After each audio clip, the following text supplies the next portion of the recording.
Hai minasan, konnichiwa. Oke, kali ini saya akan menyampaikan beberapa hal penting yang berkaitan dengan pelaksanaan JLPT ya, atau tes ujian kemampuan berbahasa Jepang, atau dalam bahasa Jepangnya Nihongo no Ryoku Shiken, yang akan dilaksanakan pada tanggal 6 Juni 2025. Apa saja sih yang harus dipersiapkan? Yang pertama tentu saja belajar yang mumpuni itu. Jadi kalau misalnya sekiranya saya nggak akan lulus nih gitu ya, sebaiknya saya sarankan tidak usah mengikuti ujian ya, apalagi nanti kalau saat Anda sudah daftar ternyata pada hari H-nya tidak datang. Karena ya sesuai dengan pengalaman saya, kalau saya benar-benar nggak yakin nih mau lulus, ya buat apa gitu ya, nanti sayang uangnya, karena kita udah tahu kita tidak akan lulus. Nah, itu yang pertama. Yang kedua, sebelum ujian itu kan pasti kita harus memiliki kartu peserta. Nah, kartu peserta ini biasanya dijual kartunya itu sebulan sebelum pelaksanaan ujian. Nah, sebulan sebelumnya sudah diumumkan bahwa akan dibuka pendaftaran. Apa yang harus dilakukan sebelum pendaftaran? Ya, berarti kita harus membuat akun dulu ya, akun nanti untuk pendaftaran. Nah, setelah kita membuat akun itu sebaiknya apapun secepatnya dilaksanakan. Setelah membuat akun, nanti akan keluar formulir yang harus diisi mengenai data diri. Selanjutnya kita memilih mau N berapa untuk tingkat ujian kita.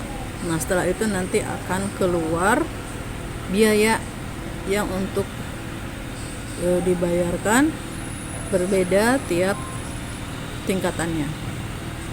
Nah, pembayarannya melalui virtual akun. Nah, setelah itu tidak akan langsung keluar kartu peserta ya. Jadi kita juga menunggu proses validasi dari Jepangnya langsung. Nah, kemungkinan sekitar 2 minggu berikutnya itu sudah ada pengumuman bahwa kartunya sudah divalidasi. Nah, biasanya kartu tersebut bisa dicetak sehari sebelum ujian dilaksanakan. Oke.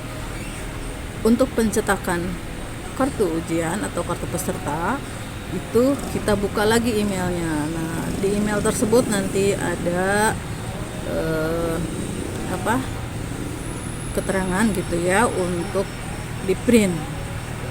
Nah, itu persiapannya. Nah, kemudian pada hari H-nya itu ujian, ada aturan-aturan yang sudah dibicarakan oleh kami para panitia, bahwa pada saat pelaksanaan yang pertama memang para peserta dianjurkan untuk sarapan terlebih dahulu ya. Karena apa?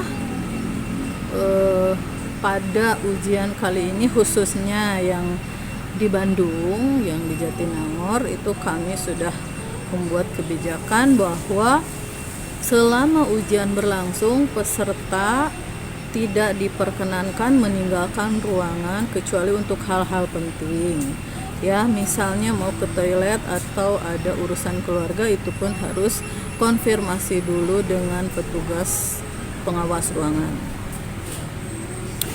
Jadi itu ya, sarapan dulu karena takutnya nggak keburu.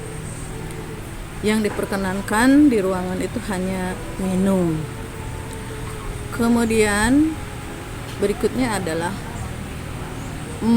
peralatan yang boleh dibawa ya atau dipersiapkan pada saat melaksanakan ujian adalah kartu peserta, ya tentu saja kartu peserta, kemudian data kartu identitas dan alat tulis. Itu saja.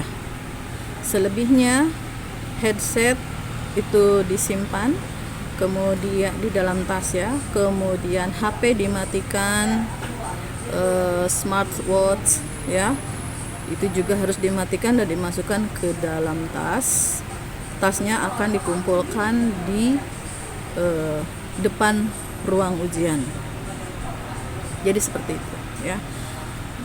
Hal ini supaya tidak ada yang mengambil dokumentasi dari soal ujian, karena jika ketahuan ada yang mendokumentasikan baik seluruhnya ataupun sebagian, itu akan dinyatakan gugur dalam mengikuti ujian.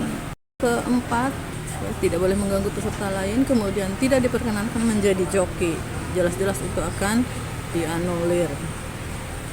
Yang berikutnya adalah yang cukup penting juga, yaitu jangan menggunakan kaos oblong, celana pendek ataupun sendal. Ya, kita berada dalam situasi yang formal ya.